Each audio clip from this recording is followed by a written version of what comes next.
여러분 안녕하십니까? 포항 MBC 뉴스입니다. 포항시는 올해보다 1,234억 원, 7.2% 증가한 1조 8,342억 원의 내년도 예산안을 편성했습니다.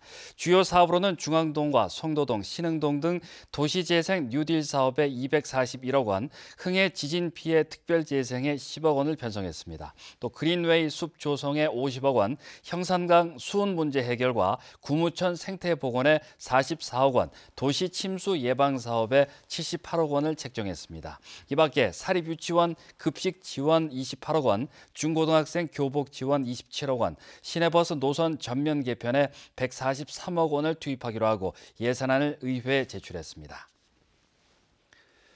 경상북도가 국회 예산안 조정 소위원회를 앞두고 예산 확보를 위해 총력전에 나서고 있습니다.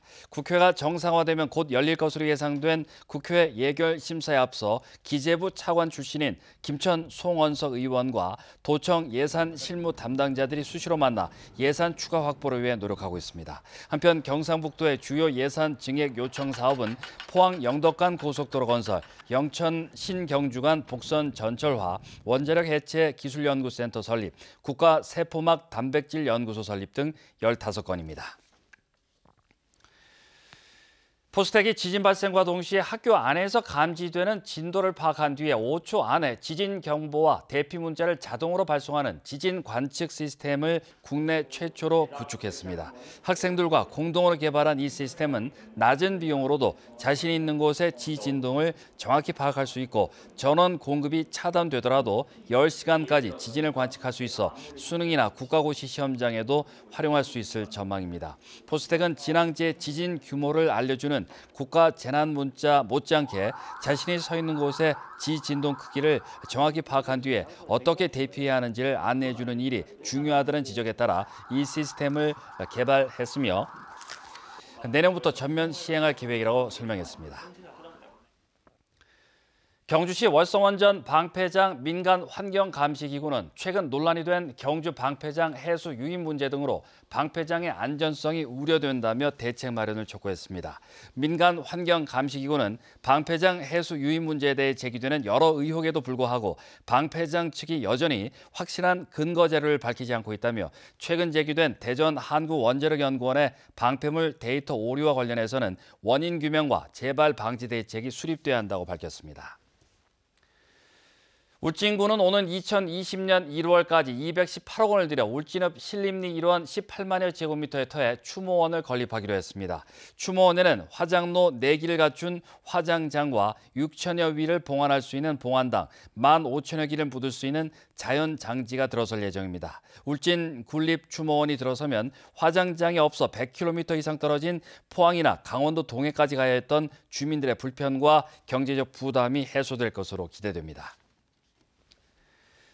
포항 스틸러스가 오는 25일 스틸야드에서 펼쳐지는 전북전 승리를 통해 리그 4위 구축에 나섭니다. 포항은 올 시즌 단 2경기를 남긴 상황에서 5위 수원에 승점 3점 차로 앞서고 있어 이번 전북전 결과에 따라 리그 4위를 확정지을 수도 있습니다. 만약 FA컵 결승에 진출한 울산이 우승을 차지할 경우 K리그 4위도 아시아 챔피언스 리그 진출권을 획득할 수가 있어 포항은 남은 경기에서 전력을 다해 반드시 4위 안에 들어야 합니다.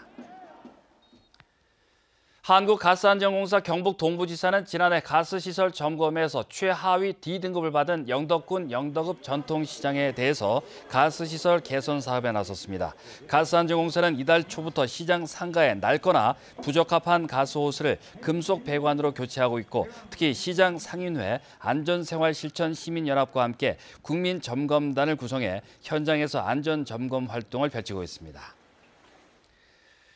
울릉군은 어린 해삼 25만 마리를 북면 마을 어장에 방류했다고 밝혔습니다. 이번에 방류한 어린 해삼은 지난 5월 울릉도 연안에 서식하는 어미 해삼에서 재란해 현포리에 있는 수산 종자 배양장에서 6개월간 기른 것입니다. 울릉군은 이에 앞서 지난 6월 자체 생산한 조피볼락 15만 마리를 현포리 어촌계에 방류했고 지난달에는 수산 종자 배양장 시설을 확장했습니다. 국내외 전문가 200여 명이 참석하는 방사능 가속기, 방사광 가속기 기반 신소재 산업 국제 심포지엄이 오늘 포스코 국제관에서 열렸습니다.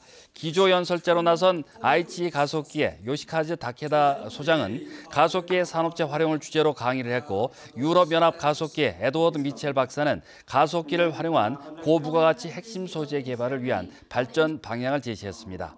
이어 세계 최대 방사광 가속기인 일본 스프링 8의 노리미치 사노 박사는 재료의 3차원 내부 형상 분석 기술 및 미세 구조 분석 기술 등을 기반으로 한 산업 분야에서의 소재 개발 성공 사례를 소개했습니다. 이상으로 포항 MBC 뉴스를 마칩니다. 고맙습니다.